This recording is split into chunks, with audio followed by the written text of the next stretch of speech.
Hello everyone, welcome to study IQ. Study IQ के इस video में हम करेंगे इंटरनेशनल ऑर्गेनाइजेशन। कौन कौन से इंटरनेशनल ऑर्गेनाइजेशन है जो आपको पता होने चाहिए, इनके हेडक्वार्टर, ये कब बनी थी और क्या काम करती हैं। तो ये एक छोटा लेकिन इंपॉर्टेंट वीडियो होगा। तो चलिए वीडियो को स्टार्ट करते हैं। International organisation static GK. पहले हम यूनाइटेड नेशंस वाले सारे ऑर्गेनाइजेशन कवर करेंगे, यूनाइटेड नेशंस वाले, और उसके बाद फिर हम बाकी कवर करेंगे। तो सबसे पहले बात करते हैं यूनाइटेड नेशंस डेवलपमेंट प्रोग्राम यानी यूएनडीपी। यूएनडीपी काम करता है गरीबी मिटाने के लिए, असमानता मिटाने के लिए, यानी इनइक्वालिटी को रिमूव करने के लिए कंट्रीज के साथ मिलकर काम करता है, और इसका हेडक्वार्टर न्यूयॉर्क में है। और यूनाइटेड नेशंस का हेडक्वार्टर भी न्यूयॉर्क में है, यूएनडीपी का भी न्यूयॉर्क में है। ये 22 नवंबर 1965 को बना था। इसमें मेनली जो आपको याद रखना है वो हेडक्वार्टर याद रखना है, और अगर और कोई भी इंफॉर्मेशन एक्स्ट्रा हुई तो वो मैं आपको बता दूंगा। एक बेसिक अंडरस्टैंडिंग आपको होनी चाहिए। यूनाइटेड नेशंस एनवायरनमेंट प्रोग्राम यानी यूएनईपी। तो यूएनईपी बना था 1972 में, और ये एनवायरनमेंट को बचाने के लिए काम करता है। UNEP sustainable development of the global environment के लिए कंट्रीज को प्रेरित करता है और उनके साथ मिलकर काम करता है। इसका हेडक्वार्टर केन्या की राजधानी नायरोबी में है। फिर है United Nations population fund. United Nations population fund ये किस लिए काम करता है? ये बेसिकली ये मेक श्योर करने के लिए काम करता है कि दुनिया में जो भी डिलीवरीज होती हैं, यानी प्रेगनेंसी होती हैं, वो एकदम सेफ हो, बच्चे जो हैं उनकी डिलीवरी सेफ हो, और उसके लिए ये काम करता है यूनाइटेड नेशंस पॉपुलेशन फंड। सो न्यूयॉर्क में इसका हेडक्वार्टर है यूएनएफपीए का, और ये 1969 में बना था। फिर है यूएन हैबिटेट। यूएन हैबिटेट मतलब होता है आपका घर यानी आवास। इसका हेडक्वार्टर भी यूएनईपी की तरह ही नायरोबी में है, और ये 1978 में बना था। ये बेसिकली काम करता है कि दुनिया में सभी के पास घर हो, एडिक्वेट शेल्टर हो, उसके लिए काम करता है, यानी जो सेटलमेंट्स हैं उनको बनाने के लिए काम करता है। यूनाइटेड नेशंस चिल्ड्रंस फंड, जब ये बना था तब इसे United Nations international children emergency fund बोलते थे, लेकिन बाद में फिर यूनाइटेड नेशंस चिल्ड्रंस फंड हो गया। आई और ई इसमें से हटा दिया गया। तो यूनिसेफ जो है ये 190 कंट्रीज के साथ मिलकर काम करता है, और ये बेसिकली बच्चों के लिए काम करता है। नाम से ही पता चल रहा है, चिल्ड्रंस फंड। तो यूनिसेफ का हेडक्वार्टर भी न्यूयॉर्क में है। बच्चों के अधिकार, बच्चे अपनी क्षमता को पूरा विकसित कर सकें, तो उस सब के लिए काम करता है, और ये 1946 में बना था। वर्ल्ड फूड प्रोग्राम जो है इसका हेडक्वार्टर इटली की राजधानी रोम में है, और फूड एंड एग्रीकल्चर ऑर्गेनाइजेशन का हेडक्वार्टर भी इटली की राजधानी रोम में है। सो वर्ल्ड फूड प्रोग्राम काम करता है, इसका जो मेन काम है वो है दुनिया से जो हंगर है यानी भुखमरी है और कुपोषण है, मेल न्यूट्रिशन, उसको हटाना। ये दुनिया की सबसे बड़ी ह्यूमैनिटेरियन एजेंसी है, और लगभग 8 करोड़ लोगों को खाना खिलाती है वर्ल्ड फूड प्रोग्राम पूरी दुनिया में। फूड एंड एग्रीकल्चर ऑर्गेनाइजेशन भी वर्ल्ड फूड प्रोग्राम की तरह ही दुनिया से हंगर को मिटाने के लिए काम करता है। ये डेवलपिंग और डेवलप्ड कंट्रीज के बीच में नेगोशिएशन करवाता है, जिससे जो डेवलप्ड कंट्रीज हैं वो अपनी टेक्नोलॉजी की जो नॉलेज है वो डेवलपिंग कंट्रीज को दे सकें, राइट। तो ये 1945 में बन गया था FAO, और ये इसका हेडक्वार्टर रोम में है। इंटरनेशनल सिविल एविएशन ऑर्गेनाइजेशन जो है ये ऐसे कुछ स्टैंडर्ड्स बनाता है ग्लोबल एयर ट्रांसपोर्ट के लिए, राइट। और बेसिकली क्या है कि जो हवाई यातायात है, एयर ट्रांसपोर्ट, वो किस तरह का होना चाहिए उसके लिए रूल्स बनाता है इंटरनेशनल सिविल एविएशन ऑर्गेनाइजेशन। अंतर्राष्ट्रीय विमानपत्तन संगठन या अंतर्राष्ट्रीय नागरिक उड्डयन संगठन। तो इसका हेडक्वार्टर कनाडा के शहर मॉन्ट्रियल में है, और ये 1947 में बना था। फिर IATA यानी इंटरनेशनल एयर ट्रांसपोर्ट एसोसिएशन, ये एक ट्रेड एसोसिएशन है, यानी जो भी एयरलाइन कंपनीज वगैरह हैं दुनिया की वो सारी इसका मेंबर हैं। तो इंटरनेशनल एयर ट्रांसपोर्ट एसोसिएशन ये 1945 में बना था, और इसका हेडक्वार्टर भी मॉन्ट्रियल में है। International fund for agriculture development, ये IFAD, ये बेसिकली रूरल पॉवर्टी रिडक्शन के ऊपर काम करता है, यानी जो ग्रामीण इलाके हैं वहां पे गरीबी कम करने के लिए काम करता है। 1977 में ये बना था, और ये भी रोम में हेडक्वार्टर्ड है, FAO और वर्ल्ड फूड प्रोग्राम की तरह।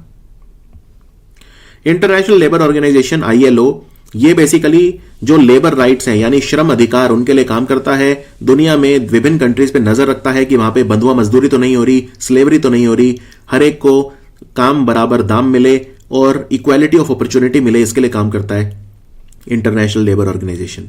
ये 1919 में बना था और इसका हेडक्वार्टर जेनेवा में है। फिर international monetary fund IMF। International monetary fund जो है ये काम किस लिए करता है? बेसिकली ये कंट्रीज जो हैं उनको टेम्परेरी फाइनेंशियल असिस्टेंस देता है। मान लीजिए अगर कोई कंट्री बैंकरप्ट हो गई है तो उसको बचाएगा, IMF उसको लोन देके बेल आउट करेगा, राइट? तो टेम्परेरी फाइनेंशियल असिस्टेंस देता है ये विभिन्न कंट्रीज को। ये अपनी कई रिपोर्ट्स भी प्रकाशित करता है, जैसे वर्ल्ड इकोनॉमिक आउटलुक वगैरह। तो इसकी कई सारी रिपोर्ट्स भी ये पब्लिश करता है। सो बहुत सारा लोन देता है ये, लगभग दुनिया के आधे कंट्रीज को लोन देता है IMF, और इसका हेडक्वार्टर वॉशिंगटन DC में है, अमेरिका में। ये 1944 में बना था। International maritime organisation IMO, maritime मतलब होता है समुद्री। समुद्री जो सफर है वो सेफ हो, शिपिंग के कानून बनाता है, शिपिंग को रेगुलेट करता है। ये पूरी दुनिया में सेफ्टी और एनवायरमेंटल कंसर्न्स जो है शिपिंग को लेकर उनको एड्रेस करता है, इवन लीगल मैटर्स को एड्रेस करता है शिपिंग से रिलेटेड। और IMO का हेडक्वार्टर लंदन में है। ये 1948 में बना था। फिर है इंटरनेशनल टेलीकम्युनिकेशन यूनियन यानी ITU। दुनिया में संचार यानी टेलीकम्युनिकेशन जो है, दूरसंचार, उसके लिए काम करता है। इंफॉर्मेशन कम्युनिकेशन टेक्नोलॉजीज को प्रोवाइड करवाता है डेवलपिंग कंट्रीज को डेवलप्ड कंट्रीज से, और इसका हेडक्वार्टर जेनीवा में है। ये बहुत पुराना है, 1865 में बना था। फिर यूनेस्को की बात करते हैं, united nations educational scientific and cultural organisation. विभिन्न यानी ये एजुकेशन पे काम करता है, यानी टीचर ट्रेनिंग पे काम करता है। ये बेसिकली जो हमारी इंपॉर्टेंट स्मारक हैं उनको बचाने के लिए काम करता है, विभिन्न देशों की संस्कृति को बचाने के लिए काम करता है। तो ये सब काम है यूनेस्को के। इसका हेडक्वार्टर पेरिस में है, फ्रांस की कैपिटल, और ये 1945 में बना था। United nations industrial development organisation यानी यूनिडो इंडस्ट्रियल डेवलपमेंट के लिए काम करता है। विभिन्न कंट्रीज में डिफरेंट इंडस्ट्रीज हैं, वो ग्लोबल स्केल पे कैसे कंपीट करेंगी, राइट? पॉवर्टी रिडक्शन के लिए भी काम करता है, क्योंकि जब इंडस्ट्रियलाइजेशन बढ़ता है किसी कंट्री में तो पॉवर्टी वहां कम होती है। लेकिन इंडस्ट्रियलाइजेशन के साथ साथ, ग्लोबलाइजेशन के साथ साथ एनवायरमेंट भी सस्टेनेबल होना चाहिए, तो उस पर भी ध्यान देता है यूनिडो। इसका हेडक्वार्टर वियना में है। वियना में ही ओपेक का हेडक्वार्टर भी है। वियना 1966 में यह बना था। फिर UNWTO मतलब वर्ल्ड टूरिज्म ऑर्गेनाइजेशन। यहां पे WTO वर्ल्ड ट्रेड ऑर्गेनाइजेशन नहीं है, वर्ल्ड टूरिज्म ऑर्गेनाइजेशन है। और UNWTO टूरिज्म को प्रमोट करने के लिए काम करता है दूसरे विभिन्न कंट्रीज के बीच में, और इसका हेडक्वार्टर स्पेन की कैपिटल मैड्रिड में है। 1974 में यह बना था। यूनिवर्सल पोस्टल यूनियन यानी UPU का हेडक्वार्टर बर्न, स्विट्जरलैंड में है। ये जो पोस्टल सेक्टर है उसके विकास के लिए काम करता है पूरी दुनिया में, कि जो पोस्टल नेटवर्क है, पोस्टल जो भी नेटवर्क है उसके पास अप टू डेट सर्विसेज होनी चाहिए, उसके लिए काम करता है। यह बहुत पुराना है, 1874 में बना था। वर्ल्ड हेल्थ ऑर्गेनाइजेशन WHO दुनिया से विभिन्न जो डिजीज है उनको मिटाने के लिए काम करता है, हेल्थ केयर के लिए काम करता है, राइट? तो इसका जो पर्पज है वो ये है कि हर व्यक्ति निरोगी हो, यानी जो लेवल ऑफ हेल्थ है वो अचीव कर ले, राइट? तो इसका हेडक्वार्टर जेनेवा में है और ये 1948 में बना था। वर्ल्ड इंटेलेक्चुअल प्रॉपर्टी ऑर्गेनाइजेशन, ये इंटेलेक्चुअल प्रॉपर्टी यानी बौद्धिक संपदा को प्रोटेक्ट करने के लिए काम करता है, उसके लिए कानून बनाता है, कई तरह के ट्रीटीज बनाता है जिससे लोग एक दूसरे का जो इंटेलेक्चुअल प्रॉपर्टी है उसका हनन ना करें, उसको कॉपी ना करें। इसका हेडक्वार्टर भी जेनेवा में है और ये 1967 में बना था। World meteorological organisation WMO, world meteorological organisation जो है, मेट्रोलॉजिकल मतलब होता है क्या? मेट्रोलॉजिकल मतलब होता है मौसम विभाग। तो बेसिकली वेदर को मेजर करने के विभिन्न तरीके जो होते हैं, राइट? मेट्रोलॉजिकल डेटा होता है, और मेट्रोलॉजिकल डेटा का इस्तेमाल कहां पे होता है? मौसम का एग्रीकल्चर में होता है, शिपिंग में होता है, जहाजों को पता होना चाहिए कहां पे मौसम कैसा है। फिर एविएशन यानी जो विमान है उनको भी पता होना चाहिए, रडार वगैरह के थ्रू डेटा देना। सिक्योरिटी एंगल के लिए भी मौसम की जानकारी बहुत जरूरी है। तो इन सब चीजों पे काम करता है वर्ल्ड मेट्रोलॉजिकल ऑर्गेनाइजेशन। इसका हेडक्वार्टर जेनेवा में है और ये 1950 में बना था। UN एड्स, यूनाइटेड नेशंस का एक लक्ष्य है कि 2030 तक पूरी दुनिया से एड्स को खत्म करना है। एड्स एक वायरस से फैलता है जिसे HIV बोलते हैं। UN एड्स दुनिया से HIV को मिटाने के लिए काम करता है और एड्स की जो वैक्सीन है उसके रिलेटेड भी कोशिश करता है। UN एड्स जो है बस ये एक संस्था है, इतना आपको ध्यान रखना है। तो UN एड्स का हेडक्वार्टर कहां है? UN एड्स का हेडक्वार्टर जेनेवा में है और ये बहुत सारी दूसरी ऑर्गेनाइजेशंस के साथ मिलकर भी काम करता है और जो लक्ष्य है वो है 2030 तक एड्स को खत्म करना। United Nations high commissioner for refugee UNHCR, जो रेफ्यूजी हैं यानी शरणार्थी हैं, और बहुत सारे कंट्रीज हैं जिनमें शरणार्थी हैं, जैसे सीरिया है, बांग्लादेश है, म्यांमार है। तो कई कंट्रीज में इंटरनल स्टेबिलिटी नहीं है, इस वजह से लोग दूसरे कंट्रीज में जाने को मजबूर हो जाते हैं। तो उनके अधिकारों के लिए, शरणार्थियों को बचाने के लिए, शरणार्थियों को भोजन देने के लिए, बेसिकली शरणार्थियों को एक बेटर लाइफस्टाइल देने के लिए कोशिश करता है। और इतना ही नहीं बल्कि शरणार्थियों को उनके घर, उनके वतन दोबारा पहुंचाया जा सके, यानी उनका रिपेट्रिएशन किया जा सके, उनको दोबारा रीसेटल किया जा सके, उसके लिए काम करता है यूएनएचसीआर। तो यूएनएचसीआर को कई लोग यूएनएचआरसी से कंफ्यूज करते हैं। यूएनएचआरसी होता है United Nations human rights council, यानी मानवाधिकार परिषद। तो ये बिल्कुल अलग है। एचआरसी और एचसीआर में फर्क है, बहुत लोग कंफ्यूज होते हैं। तो हाई कमिश्नर फॉर रेफ्यूजीज का जो हेडक्वार्टर है वो जेनेवा में है। फिर संयुक्त राष्ट्र महासभा, ये तो खैर संयुक्त राष्ट्र के जो सबसे महत्वपूर्ण अंग है, यानी प्रिंसिपल ऑर्गन है 6, उनमें से एक है। तो ये 6 ऑर्गन कौन से हैं जिनसे मिलकर यूएन बना है? एक तो है यूनाइटेड नेशन जनरल असेंबली, एक है सिक्योरिटी काउंसिल, एक है इकोनॉमिक एंड सोशल काउंसिल जिसे इकोसोक बोलते हैं, फिर trusteeship council, international court of justice और यूएन सेक्रेटेरिएट। ये यूनाइटेड नेशंस इन 6 चीजों से मिलकर बना है और एजेंसीज वगैरह जो है उनके साथ तो यूएन मिलकर काम करता है। फिर यूनाइटेड नेशन सिक्योरिटी काउंसिल भी एक उसका जो 6 प्रिंसिपल ऑर्गन्स हैं उसी का है। और याद रखिए इंटरनेशनल कोर्ट ऑफ जस्टिस है जो इसका हेडक्वार्टर है हैग में, और जो हैग है वो नीदरलैंड में है। नीदरलैंड का शहर है हैग, अंतर्राष्ट्रीय न्यायालय। तो सिक्योरिटी काउंसिल पीस और सिक्योरिटी के लिए काम करता है। यूनाइटेड नेशन सिक्योरिटी काउंसिल के 5 परमानेंट मेंबर हैं। ठीक है, 5 परमानेंट मेंबर कौन कौन से हैं? एक तो है यूके ब्रिटेन, एक है अमेरिका, एक है रशिया, एक है चाइना और एक है फ्रांस। तो ये परमानेंट मेंबर हैं। लेकिन बहुत सारे कंट्री ऐसे हैं जो मेंबर बनने की कोशिश कर रहे हैं, जैसे इंडिया है, जर्मनी है, जापान है। तो ये सारे कंट्रीज परमानेंट मेंबर बनने की कोशिश कर रहे हैं। 5 परमानेंट मेंबर होते हैं और 10 नॉन परमानेंट मेंबर होते हैं। जो नॉन परमानेंट मेंबर होते हैं 10, वो 2 साल के लिए चुने जाते हैं। फिर यूएनआईडीआईआर यानी कि United Nations institute for डिसआर्मामेंट research, ये एक ऑटोनोमस इंस्टीट्यूट है यूनाइटेड नेशंस का। ये डिसआर्मामेंट के लिए काम करता है। डिसआर्मामेंट एक बहुत इंपॉर्टेंट वर्ड है। इसका मतलब ये है कि आप विभिन्न कंट्रीज को प्रेरित कर रहे हैं कि वो हथियारों का इस्तेमाल कम करें, नए नए हथियारों को खरीदना, एक्वायर करना कम करें।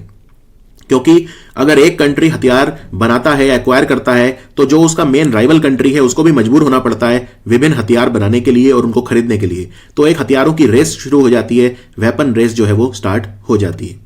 सो यूएनआईडीआईआर जो है इसका हेडक्वार्टर जेनेवा में है। यूएनआईटीएआर, यूएनआईटीएआर क्या है? United Nations institute for training and research. ये बेसिकली रिसर्च, अनुसंधान के लिए काम करता है। इनफैक्ट ये डिप्लोमेट्स को भी ट्रेन करता है। ठीक है, डिप्लोमेटिक ट्रेनिंग करता है। ये national actions through public awareness raising करता है। एजुकेशन एंड ट्रेनिंग पे भी काम करता है। पब्लिक पॉलिसी ऑफिशियल, बेसिकली क्या है कि जो लोग पब्लिक पॉलिसी बनाते हैं, जो डिप्लोमेट्स हैं, जो ब्यूरोक्रेट्स हैं, जो सरकार के लोग हैं, उनको ये ट्रेनिंग देता है कि वो अच्छी नीतियां बनाएं। तो एक तरह से ये पर्सोनल ट्रेनिंग करता है, एक तरह से एचआर ट्रेनिंग करता है। सो ये है यूनिटार और इसका हेडक्वार्टर जेनेवा में है। फिर है UNOPS, United Nations office for project services. ये लोगों को बेहतर जीवन प्रोवाइड करने के लिए काम करता है। कंट्रीज के बीच में पीस और सस्टेनेबल डेवलपमेंट के लिए काम करता है। यूएनओपीएस, इसका हेडक्वार्टर कोपेनहेगन में है। इसी तरह के क्वेश्चन आजकल ज्यादा आते हैं क्योंकि आजकल आपसे कोई नहीं पूछेगा कि यूनेस्को का हेडक्वार्टर कहां है। ये बहुत आसान है, तो थोड़े से डीप में आते हैं, राइट। तो इस तरह की जो संस्थाएं हैं आपको पता होनी चाहिए। यूएनआरडब्ल्यूए, ये पैलेस्टाइन के लिए है। United Nations relief and works agency for Palestine refugee. ये जो पैलेस्टाइन है जिसे फिलिस्तीन बोलते हैं, उसके शरणार्थियों के विकास के लिए काम करता है, उनके मानवाधिकारों की रक्षा के लिए काम करता है यूएनआरडब्ल्यूए। और इसका हेडक्वार्टर जॉर्डन की राजधानी अम्मान में है। यूएनएसएससी यानी United nation system staff college, ये भी एक ऑर्गेनाइजेशन है। ये भी लर्निंग प्रोग्राम्स चलाता है। यूनाइटेड नेशंस का जो स्टाफ है, राइट, उसको ट्रेन करता है यूएनएसएससी और उसके पार्टनर्स को भी ट्रेन करता है। तो इसको बोलते हैं united Nations system staff college. इसका हेडक्वार्टर इटली के शहर टोरिन में है। यूनाइटेड नेशंस यूनिवर्सिटी यानी यूएनयू, यूनाइटेड नेशंस यूनिवर्सिटी जो है ये यूनाइटेड नेशन जनरल असेंबली ने एस्टेब्लिश की थी। और इसका काम क्या है? इसका काम यह है कि बेसिकली जो ग्लोबल प्रॉब्लम्स हैं आजकल, जो ह्यूमन सर्वाइवल के लिए उनको सॉल्व करना बहुत जरूरी है, उनके लिए काम करे। और इसमें बहुत सारे रिसर्च और ट्रेनिंग इंस्टीट्यूट आते हैं यूएनयू में। तो इसका हेडक्वार्टर टोक्यो में है। ये बहुत ज्यादा आता है यूएनयू। यूएन वुमेन, लिंग असमानता को कम करने के लिए काम करता है, यानी कि जेंडर इक्वालिटी प्रमोट करने के लिए काम करता है। और वुमेन एम्पावरमेंट, नारी सशक्तिकरण के लिए काम करता है यूएन वुमेन। इसका हेडक्वार्टर न्यूयॉर्क में है। नेक्स्ट है सीटीबीटीओ यानी कि ये बेसिकली एक प्रिपरेटरी कमीशन है, comprehensive nuclear test ban treaty. ये बेसिकली कंट्रीज को ये कहता है कि आप न्यूक्लियर बॉम्ब मत बनाइए, राइट। हमने देखा कि कैसे फैट मैन और लिटिल बॉय नाम के जो दो न्यूक्लियर बॉम्ब हैं उन्होंने हिरोशिमा और नागासाकी को तबाह कर दिया था, जापान के जो शहर हैं वर्ल्ड वॉर 2 में। तो ये बेसिकली न्यूक्लियर टेस्ट ना करने के लिए कंट्रीज को प्रेरित करता है। सो इसका हेडक्वार्टर जो है वो वियना में है, CTBTO। IAEA ये एटॉमिक एनर्जी एजेंसी है, वेरी वेरी इंपॉर्टेंट। ये दुनिया के जो कंट्रीज हैं उनको न्यूक्लियर कॉपरेशन में मदद करता है, यानी जो न्यूक्लियर टेक्नोलॉजी है उसका इस्तेमाल पीसफुल यूज के लिए होना चाहिए, ना कि न्यूक्लियर बम बनाने के लिए। जैसे बहुत सारे कंट्रीज में न्यूक्लियर पावर प्लांट हैं, इंडिया में भी बहुत सारे हैं, कलपक्कम में है, कुंडनकुलम में है, नरोडा में है, राइट। बहुत सारे हैं, रावत भाटा में है राजस्थान में, फिर गुजरात में है, काकड़ापाड़, कायगा है कर्नाटक में। तो ये सारे जो न्यूक्लियर पावर प्लांट हैं इनको फ्यूल मिलना चाहिए। तो international atomic energy agency nuclear cooperation के लिए विभिन्न कंट्रीज के बीच में काम करता है। इसका हेडक्वार्टर वियना में है। इसी से मिलता जुलता है इंटरनेशनल एनर्जी एजेंसी। ये बेसिकली दुनिया के जो कंट्रीज हैं, खासतौर पे OECD के जो कंट्रीज हैं, उन OECD के कंट्रीज के बीच में म्यूचुअल कॉपरेशन के लिए बनाया गया था with respect to energy security. तो ये 1974 में बना था, जब 1973 में ऑयल क्राइसिस हो गया था, तब IEA बना था। और इसका काम यह था कि दुनिया के विभिन्न कंट्रीज जो है उनके बीच में एनर्जी सिक्योरिटी को लेकर म्यूचुअल कॉपरेशन होना चाहिए। सो इसका हेडक्वार्टर पेरिस में है। और एक है international renewable energy agency, IREA, ठीक है, वैसे से इरेना बोलते हैं, इरेना। तो इंटरनेशनल रिन्यूएबल एनर्जी एजेंसी ये रिन्यूएबल एनर्जी के एडॉप्शन और सस्टेनेबल यूज को प्रमोट करने के लिए काम करती है। जो डेवलप्ड कंट्रीज हैं उनके पास रिन्यूएबल एनर्जी के रिसोर्सेज ज्यादा है, टेक्नोलॉजी ज्यादा है, तो वो टेक्नोलॉजी डेवलपिंग कंट्रीज को मिलना चाहिए। तो रिन्यूएबल एनर्जी में आपस में म्यूचुअल कॉपरेशन के लिए काम करती है इराना, और इसका हेडक्वार्टर अबू धाबी में है। फिर बात करते हैं IOM यानी international organisation for migration works. ये बेसिकली दुनिया में जो माइग्रेशन होता है, जो लोग एक कंट्री से दूसरे कंट्री में जाते हैं, उसको मैनेज करती है। और माइग्रेशन को लेकर जो कंट्रीज हैं उनके बीच में इंटरनेशनल कॉपरेशन करवाती है। सो इसका हेडक्वार्टर जनेवा में है। OPCW जो केमिकल वेपन होते हैं, रासायनिक हथियार, उनको रोकने के लिए काम करती है। यानी ये है ऑर्गेनाइजेशन फॉर द प्रोहिबिशन मतलब किसी चीज को रोकना। क्या रोकना चाहती है? Chemical weapon. बहुत सारे केमिकल वेपन होते हैं, जैसे सरीन गैस है, या हमने देखा सीरिया में उसका इस्तेमाल हुआ। तो OPCW जो है ये विभिन्न कंट्रीज इसके मेंबर हैं, और जो हमारा वर्ल्ड है वो फ्री होना चाहिए केमिकल वेपन से, रासायनिक हथियारों का इस्तेमाल नहीं होना चाहिए लोगों पे, उसके लिए काम करती है। इसका हेडक्वार्टर हैग में है, नीदरलैंड में, वहीं पे जहां पे इंटरनेशनल कोर्ट ऑफ जस्टिस का हेडक्वार्टर है। UNFCCC United Nations framework convention on climate change, ये 1992 में बना था। ये बहुत ज्यादा इंपॉर्टेंट है और ये क्लाइमेट चेंज रोकने के लिए काम करता है। UNFCCC मीटिंग्स करवाता है ये, राइट। जैसे कॉप करके मीटिंग होते हैं, कॉन्फ्रेंस ऑफ पार्टी, जैसे COP21 था जिसको हम पेरिस एग्रीमेंट बोलते हैं। तो इसी तरह से ये विभिन्न मीटिंग करवाता है कंट्रीज के बीच में, और नेगोशिएशन करवाता है कि जो पर्यावरण संबंधी कानून है, जलवायु परिवर्तन को रोकने के लिए जो कानून है, उनका पालन कंट्रीज करें। सो इसका हेडक्वार्टर बॉन जर्मनी में है। वर्ल्ड ट्रेड ऑर्गेनाइजेशन, ये आसान है, विभिन्न कंट्रीज के बीच में ट्रेड हो वो फेयर तरीके से हो, कानूनबद्ध हो, जो है एंटी कंपटीशन क्लॉज वगैरह होते हैं, मतलब कंट्रीज जो हैं अपनी ऐसी पॉलिसी ना बनाएं जिससे उनको एक अनफेयर एडवांटेज मिले अंतर्राष्ट्रीय बाजार में। तो उन सब के लिए काम करता है वर्ल्ड ट्रेड ऑर्गेनाइजेशन। इसका हेडक्वार्टर जेनेवा में है, 1995 में ये बना था। इंटरनेशनल ट्रेड सेंटर, ये एकमात्र डेवलपमेंट एजेंसी है जो छोटे बिजनेस हैं, small and medium size enterprise, उनके इंटरनेशनलाइजेशन के लिए काम करता है, यानी उनको ग्लोबल बनाने के लिए काम करता है। जो SMEs होते हैं उनके पास इतने मीन्स नहीं होते कि वो एक वैश्विक स्तर पर काम कर सकें, लेकिन उनको इंटरनेशनल ट्रेड सेंटर वैश्विक बनाने में काम करता है। ये 1964 में बना था, ठीक है, 1964 में बना था।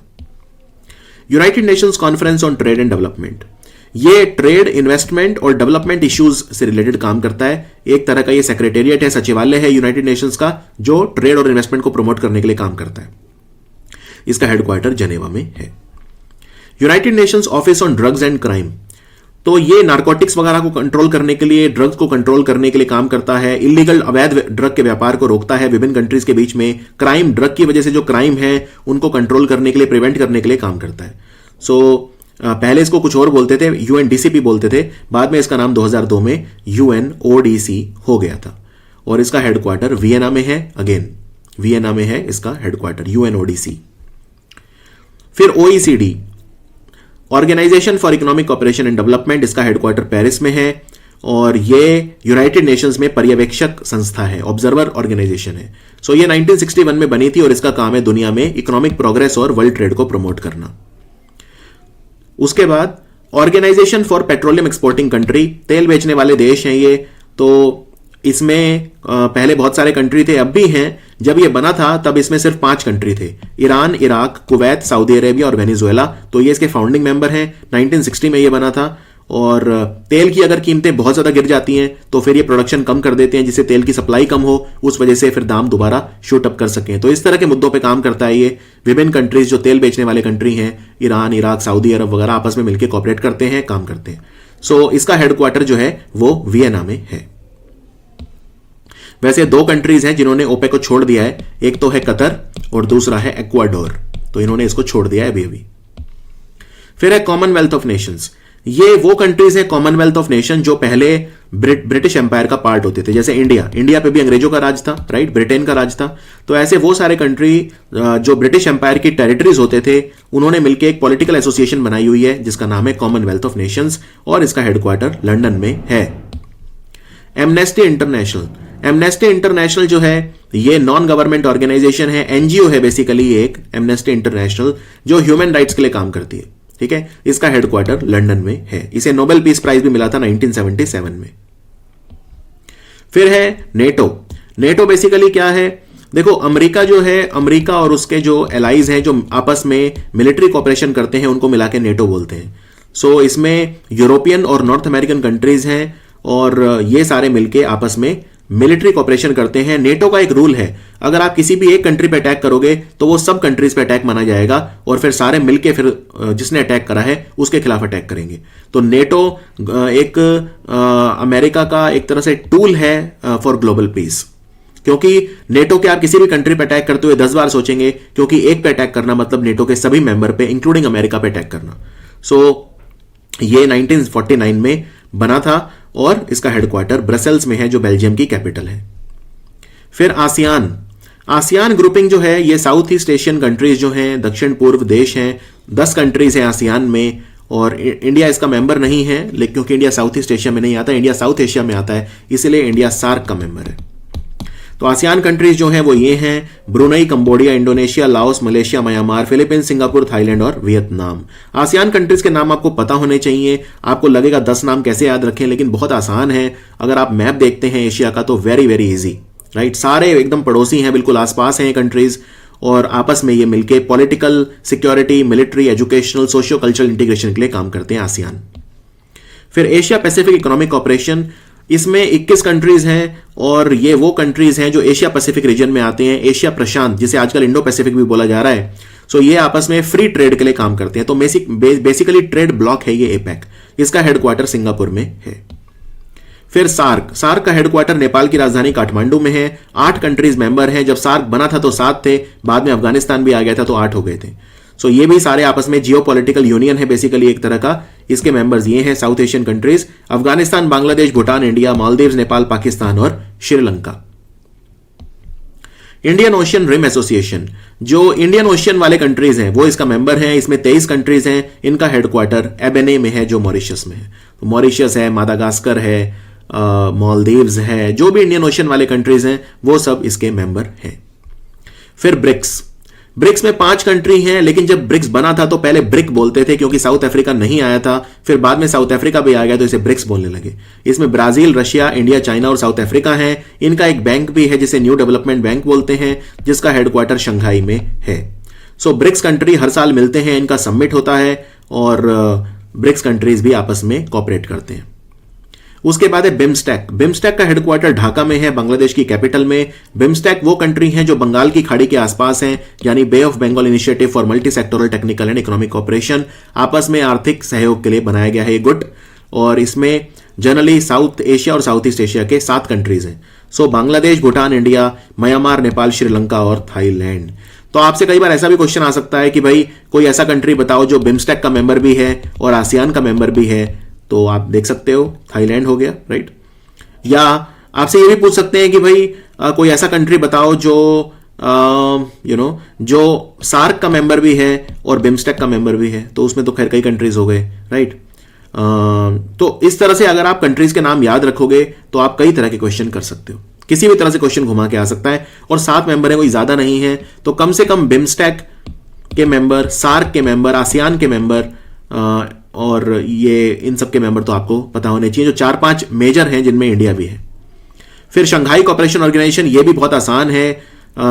SCO जो कंट्रीज हैं, पहले 6 कंट्री थे, फिर बाद में 8 हो गए थे क्योंकि इंडिया पाकिस्तान ने ज्वाइन कर लिया था इसे 2017 में। तो बीजिंग में इसका हेडक्वार्टर है। ये पॉलिटिकल, इकोनॉमिक और सिक्योरिटी अलायंस है। फिर G4 कंट्रीज क्या है? देखो G4 कंट्री वो हैं जो एक दूसरे को सपोर्ट कर रहे हैं कि यूनाइटेड नेशन सिक्योरिटी काउंसिल के परमानेंट मेंबर बन जाएं। तो ये सब परमानेंट मेंबर बनना चाहते हैं। तो G4 कंट्री हैं ब्राजील, जर्मनी, इंडिया और जापान। ये आपस में म्यूचुअली कोऑपरेट कर रहे हैं कि ये सिक्योरिटी काउंसिल के मेंबर बन जाएं। फिर है ग्रुप ऑफ 5। ग्रुप ऑफ 5 किसे बोलते हैं? ग्रुप ऑफ 5 में 5 कंट्री हैं। तो ये 5 कंट्री हैं ब्राजील, चाइना, इंडिया, मैक्सिको और साउथ अफ्रीका। ठीक है, ये 5 कंट्रीज की विशेषता ये है कि ये सारे के सारे उभरती अर्थव्यवस्थाएं हैं, यानी एमर्जिंग इकोनॉमीज हैं। एमर्जिंग इकोनॉमीज हैं। खैर इनमें से चाइना जैसे है वो दुनिया की दूसरी सबसे बड़ी इकोनॉमी है, और इंडिया जो है उसकी पोजीशन बदलती रहती है, लेकिन इंडिया टॉप 10 में आती है, राइट। कभी 8th नंबर पे, कभी 7th, कभी 6th, कभी 5th, लेकिन वो चेंज होती रहती है। चाइना लेकिन 2nd नंबर पे है। तो ये एमर्जिंग इकोनॉमीज कहे जाते हैं ग्रुप ऑफ 5 वाले कंट्री, और अक्सर इनको G8 के साथ गिना जाता है। मतलब G8 वो कंट्रीज हैं जो सबसे डेवलप्ड हैं। G8 को हम डेवलप्ड इकोनॉमीज बोलते हैं। जो सबसे ज्यादा हमारे ताकतवर देश हैं वो G8 है। तो इसलिए हम बोलते हैं G8+5, मतलब G8 मतलब डेवलप्ड कंट्री और 5 मतलब सबसे बड़े एमर्जिंग। तो ये महाशक्तियां हैं एक तरह से, G8+5। खैर G8 में से अब रशिया नहीं है तो हम इसे G7 बोलते हैं। तो G7+5, क्लियर। तो G8+5, आज की तारीख में G7+5 बोले तो ज्यादा अच्छा है, क्योंकि रशिया को G8 से निकाल दिया था, क्योंकि रशिया ने क्राइमिया पे अटैक कर दिया था। सो G8 कंट्रीज जो हैं वो जो डेवलप्ड कंट्रीज हैं, जैसे Canada, France, Germany, Italy, Japan, UK और यूएस। ठीक है, इन्हें बोलते हैं G7 कंट्रीज। अब G8 यूज नहीं करेंगे रशिया जब तक वापस नहीं आ जाता, लेकिन G8 बोलते थे पहले, तो उसमें रशिया भी था। और मार्च 2014 में रशिया को हटा दिया था क्योंकि रशिया ने क्राइमिया पे अटैक कर दिया था। फिर ग्रुप ऑफ 7, ग्रुप ऑफ 7 वही है ग्रुप ऑफ 8, बस रशिया निकाल दो। तो ये कंट्रीज के नाम आपको एकदम अच्छे से याद होने चाहिए, G7 कंट्रीज कौन से हैं। फिर है G20। G20 में 19 कंट्री प्लस यूरोपियन यूनियन। ठीक है, G20 का मतलब ये नहीं है कि इसमें 20 कंट्री हैं, इसमें 19 कंट्री हैं प्लस यूरोपियन यूनियन पूरा है। और यूरोप में तो बहुत सारे कंट्री हैं, तो इसमें बहुत सारे कंट्री हैं G20 में, और ये सारे एक ब्लॉक की तरह काम करते हैं। G20, इंडिया भी G20 का मेंबर है। फिर है ग्रुप ऑफ 77। ग्रुप ऑफ 77 में ऐसा नहीं है कि 77 कंट्रीज हैं, इसमें बहुत सारे कंट्री हैं। इनफैक्ट इसमें 134 कंट्रीज हैं। और ये बेसिकली क्या है, ये सारे कमजोर देश हैं। रिलेटिवली डेवलपिंग कंट्रीज जो हैं वो हैं, ये अफ्रीका के, एशिया के कंट्रीज हैं जो बिल्कुल डेवलप नहीं हैं। और ये सारे मिलके यूनाइटेड नेशंस में अपने मुद्दे रखते हैं। तो जब ये मिलके रखते हैं तो उस पर ज्यादा वजन पड़ता है, इसके लिए बना है ग्रुप ऑफ 77। तो यूनाइटेड नेशंस में एक कोलिशन है ये, कि ये जो अपने कलेक्टिव इकोनॉमिक इंटरेस्ट को वहां पे रखें, राइट। तो इसका हेडक्वार्टर वही यूएन का हेडक्वार्टर ही है। फिर यूरोपियन यूनियन। यूरोपियन यूनियन आप जानते ही हैं, अब तो खैर ब्रेक्सिट हो चुका है तो यूनाइटेड किंगडम इसमें नहीं है। यूरोपियन यूनियन जो है ये भी एक पॉलिटिकल और इकोनॉमिक यूनियन है जिसके कंट्रीज यूरोप के हैं। उसके बाद है न्यूक्लियर सप्लायर ग्रुप। देखो न्यूक्लियर सप्लायर ग्रुप जो है ये एक मल्टीलेटरल एक्सपोर्ट कंट्रोल रेजिम है। ये वो कंट्री हैं जिनके पास न्यूक्लियर टेक्नोलॉजी है, न्यूक्लियर फ्यूल है, न्यूक्लियर इक्विपमेंट है, तो इन्हीं के पास है सिर्फ। अगर आपको मान लो न्यूक्लियर में आगे जाना है तो आपको न्यूक्लियर सप्लायर ग्रुप का हिस्सा बनना पड़ेगा, वरना आपको न्यूक्लियर फ्यूल कौन देगा, न्यूक्लियर टेक्नोलॉजी कौन देगा। तो इसको बोलते हैं न्यूक्लियर सप्लायर ग्रुप। इंडिया इसका मेंबर नहीं है लेकिन बनना चाहता है। उसके बाद है इंटरनेशनल सोलर अलायंस। इसका हेडक्वार्टर गुरुग्राम हरियाणा में है। ये वो कंट्री है जो ट्रॉपिक ऑफ कैंसर यानी 23.5 डिग्री नॉर्थ और 23.5 डिग्री साउथ यानी ट्रॉपिक ऑफ कैप्रिकॉर्न यानी कर्क रेखा और मकर रेखा के बीच में आते हैं। यहां पे सूरज की रोशनी अच्छी है तो ये मिलके सौर ऊर्जा का निर्माण कर सकते हैं। तो ये वो कंट्री है इंटरनेशनल सोलर अलायंस में जो आते हैं। फिर है अफ्रीकन यूनियन। अफ्रीकन यूनियन का हेडक्वार्टर इथोपिया की राजधानी एडिस अबाबा में है। अफ्रीकन यूनियन में अफ्रीका के देश हैं जो मिलकर आपस में म्यूचुअली कोऑपरेट करते हैं। फिर है आर्कटिक काउंसिल। आर्कटिक काउंसिल का हेडक्वार्टर नॉर्वे के शहर ट्रोम्सो में है। ठीक है, ये बेसिकली जो आर्कटिक कंट्रीज हैं, जो काफी ठंडे देश हैं, जो नॉर्थ की तरफ हैं, रशिया वगैरह या जो स्कैंडिनेवियन कंट्रीज वगैरह हैं, तो वो इसका मेंबर है आर्कटिक काउंसिल का। तो काफी ये इंपॉर्टेंट ग्रुपिंग है आर्कटिक काउंसिल। फिर है कैरेबियन कम्युनिटी, जो अटलांटिक ओशियन में वेस्ट इंडीज जिसे बोलते हैं, जो कैरिकॉम कंट्रीज हैं, कैरेबियन सी में जो है सारे कंट्री, वो इसका मेंबर है। तो गयाना की राजधानी जॉर्ज टाउन में इसका हेडक्वार्टर है। ये आपस में कोऑपरेट करते हैं कैरेबियन कंट्रीज। फिर कोमेसा का हेडक्वार्टर जैम्बिया की कैपिटल लुसाका में है। कोमेसा में भी बहुत सारे कंट्री हैं। ये एक तरह का फ्री ट्रेड एग्रीमेंट है कोमेसा। ठीक है, और इसमें जो कंट्रीज हैं वो टूनिशिया से लेके ई स्वातिनी तक है। मतलब टूनिशिया अफ्रीका की कंट्री है, टूनिशिया नॉर्थ अफ्रीका में है, एकदम नॉर्थन अफ्रीका, मोरक्को के पास है टूनिशिया। और ई स्वातिनी को पहले स्वाजीलैंड बोलते थे, ये साउथ अफ्रीका की ही बाउंड्रीज के अंदर आता है एक देश। सो ये आपस में एक फ्री ट्रेड एग्रीमेंट इन्होंने किया है कोमेसा। फिर है European free trade association EFTA। ये भी एक रीजनल ट्रेड ऑर्गेनाइजेशन है, राइट, फ्री ट्रेड ऑर्गेनाइजेशन है। इसमें चार यूरोप के कंट्रीज हैं, आइसलैंड, लाइचनस्टीन, नॉर्वे और स्विट्जरलैंड। इसका हेडक्वार्टर जेनेवा में है। फिर है organisation of Arab petroleum exporting country. एक तो ओपेक है और एक ओआपेक है, दोनों में फर्क है। इसका हेडक्वार्टर कुवैत में है, ओपेक का वियना में है। ये भी वही है, तेल बेचने वाले देश हैं, तो इसको ओआपेक कहा जाता है। ये ओपेक से मिलता जुलता है। फिर है United Nations economic and social commission for Asia and the Pacific, यानी एस्कैप। तो एस्कैप का हेडक्वार्टर थाईलैंड की कैपिटल बैंकॉक में है। इसमें 53 मेंबर हैं जो आपस में कोऑपरेट करते हैं। ठीक है, फिर है इकोवास। इकोवास एक ग्रुपिंग है जिसमें मोस्टली वेस्ट अफ्रीका के कंट्रीज हैं। इसको इकोवास बोलते हैं, यानी economic community of West African states. इसका हेडक्वार्टर नाइजीरिया की कैपिटल अबूजा में है। फिर है इंटरनेशनल चैंबर ऑफ कॉमर्स। इसका हेडक्वार्टर अगेन फ्रांस की कैपिटल पेरिस में है। ये इसमें बहुत सारे कंट्री हैं, 100 से ज्यादा कंट्री हैं जो आपस में मिलकर काम करते हैं कॉमर्स और ट्रेड को प्रमोट करने के लिए। वर्ल्ड एंटी डोपिंग एजेंसी, ये काफी इंपॉर्टेंट है। ये चेक करती है खिलाड़ियों ने बैंड ड्रग्स वगैरह तो नहीं लिए अपना परफॉर्मेंस बढ़ाने के लिए स्पोर्ट्स में। तो वर्ल्ड एंटी डोपिंग एजेंसी का हेडक्वार्टर कनाडा के शहर मॉन्ट्रियल में है। मॉन्ट्रियल में इंटरनेशनल सिविल एविएशन ऑर्गेनाइजेशन और इंटरनेशनल एयर ट्रांसपोर्ट एसोसिएशन का हेडक्वार्टर भी है। African development bank. African development bank जो ग्रुप है, यह भी एक मल्टीलेटरल इंस्टीट्यूशन है और 1964 में बना था। अफ्रीकन डेवलपमेंट बैंक ग्रुप, इनका हेडक्वार्टर आइवरी कोस्ट की कैपिटल अबिडजान में है। आइवरी कोस्ट की वैसे 2 कैपिटल हैं, अबिडजान और यामासुक्रो, तो अबिडजान में है इसका हेडक्वार्टर। एशियन डेवलपमेंट बैंक, ये एक बैंक है, इसमें बहुत सारे कंट्रीज इसके मेंबर हैं। इंडिया इसमें 4th लार्जेस्ट शेयर होल्डर है। इसका हेडक्वार्टर मनीला में है और यह भी लोन देता है मोस्टली एशियन कंट्रीज को, जिससे वो प्रोग्रेस कर सके। फिर है बैंक फॉर इंटरनेशनल सेटलमेंट, यानी BIS। इसका हेडक्वार्टर स्विट्जरलैंड के शहर बाजल में है। इसको लिखते हैं बेसल, प्रोनाउंस करते हैं बाजल। Bank for international settlement international finance institution है जो कंट्रीज के बीच में मॉनेटरी और फाइनेंस कॉपरेशन करता है। फिर है European central bank. European central bank का हेडक्वार्टर फ्रैंकफर्ट, जर्मनी में है। इसको यूरोपियन इन्वेस्टमेंट बैंक से कंफ्यूज मत करना। यूरोपियन इन्वेस्टमेंट बैंक का हेडक्वार्टर लग्जमबर्ग में है, EIB। तो EIB अलग है और ECB अलग है। ठीक है, यूरोपियन सेंट्रल बैंक का हेडक्वार्टर फ्रैंकफर्ट, जर्मनी में है। फ्रैंकफर्ट, जर्मनी में डॉश बैंक का हेडक्वार्टर भी है और यूरोपियन इन्वेस्टमेंट बैंक का हेडक्वार्टर लग्जमबर्ग में है। Asian infrastructure investment bank, AIIB, इसका हेडक्वार्टर चाइना की राजधानी बीजिंग में है। यह भी लोन देता है डिफरेंट कंट्रीज को जिससे वो अपनी इकोनॉमी को इंप्रूव कर सकें। AIIB, इसमें इंडिया चाइना के बाद 2nd लार्जेस्ट शेयर होल्डर है। New development bank, BRICS bank बोलते हैं। तो ब्रिक्स बैंक जो है ये इसका हेडक्वार्टर चाइना के शहर शंघाई में है और इसका जो पहला रीजनल ऑफिस खुला था वो जोहानिसबर्ग में खुला था। इंटरनेशनल पुलिस यानी इंटरपोल, विभिन्न कंट्रीज के जो पुलिस हैं आपस में मिलकर कॉपरेट करते हैं जिसे इंटरपोल कहा जाता है। तो इसका हेडक्वार्टर फ्रांस के शहर लियों में है, लियों। ट्रांसपेरेंसी इंटरनेशनल करप्शन को रोकने के लिए काम करता है, करप्शन पे नजर रखता है, करप्शन परसेप्शन इंडेक्स देता है हर साल। ये 1993 में बना था, जर्मनी का ऑर्गेनाइजेशन है, ये NGO है। तो इसका हेडक्वार्टर जर्मनी की राजधानी बर्लिन में है, ट्रांसपेरेंसी इंटरनेशनल। फिर organisation of Islamic cooperation, Islamic countries जो हैं 57 इस्लामिक कंट्रीज ने मिलकर ग्रुप बना रखा है। OIC 1969 में बना था और इनका काम है कि जो मुस्लिम वर्ल्ड है उनके इंटरेस्ट को रिप्रेजेंट करना। सो इसका हेडक्वार्टर सऊदी अरेबिया के शहर जेद्दा में है। World wide fund for nature, इसका हेडक्वार्टर वार्ड में है जो स्विट्जरलैंड में है। ये अगेन वाइल्ड लाइफ को बचाने के लिए काम करता है, एनवायरमेंट कंजर्वेशन के लिए काम करता है। 1961 में ये बना था।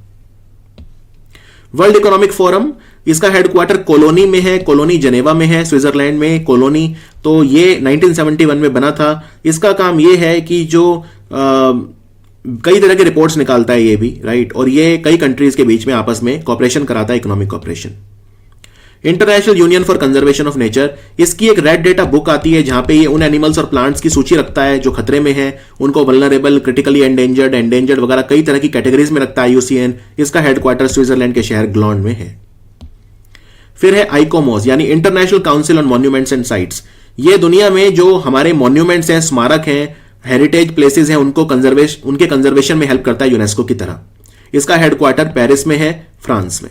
1965 में यह बना था और ये यूनेस्को की एडवाइस पे काम करता है और यूनेस्को को भी एडवाइस देता है। International fund for agriculture development, इसका हेडक्वार्टर इटली की कैपिटल रोम में है। और international fund for agriculture development एक तरह का फंड है एग्रीकल्चर के लिए, ठीक है। तो जो डेवलपिंग कंट्रीज हैं उनको ये लोन देता है जिससे वो पॉवर्टी और हंगर को कम कर सकें।